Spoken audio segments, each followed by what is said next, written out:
Nous avons entendu l'accusation affirmer que Donald Trump et l'organisation Trump avaient gonflé, à plusieurs reprises et ce durant des années, la valeur des actifs de Donald Trump pour obtenir des conditions favorables auprès de prêteurs.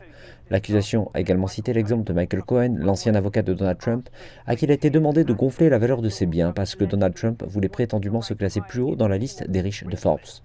Mais l'équipe de défense de Donald Trump a présenté son exposé introductif pour réfuter les affirmations de Michael Cohen, soulignant qu'il s'agissait d'un menteur en série, que Donald Trump ne faisait que des affaires et qu'il n'avait jamais eu l'intention de commettre aucune fraude.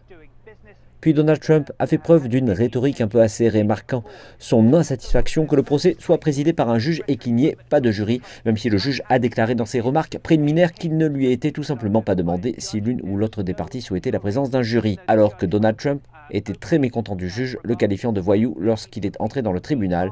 Il a quitté le palais de justice sur un ton plus optimiste, notamment en ce qui concerne la récente décision du juge à la fin de la procédure. Le juge a effectivement pris en compte le statut de l'abdication. Par conséquent, environ 80% de l'affaire est terminée. J'allais dire que, comme vous le savez, nous n'avons pas droit à un jury, ce qui est assez inhabituel aux États-Unis d'Amérique. Nous pensons que c'est très injuste que nous n'ayons pas de jury. Mais la dernière déclaration du juge était très juste.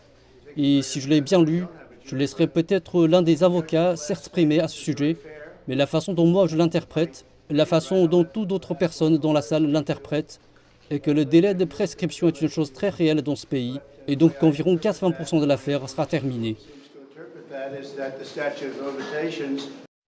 Juste avant que le procès ne commence sérieusement, le juge a pris une décision cruciale en concluant que Donald Trump était coupable de fraude. Mais il y a 6 autres questions clés qui doivent être résolues par le juge durant ce procès. Le procureur a accusé Donald Trump de conspiration, de falsification de documents commerciaux et de fraude à l'assurance. Donald Trump a bien sûr répété qu'il n'avait rien fait de mal. Il dit qu'il s'agit d'une chasse aux sorcières, qu'il s'agit d'un nouvel exemple de l'instrumentalisation du ministère de la Justice pour nuire et entraver ses efforts de remporter la présidentielle en 2024.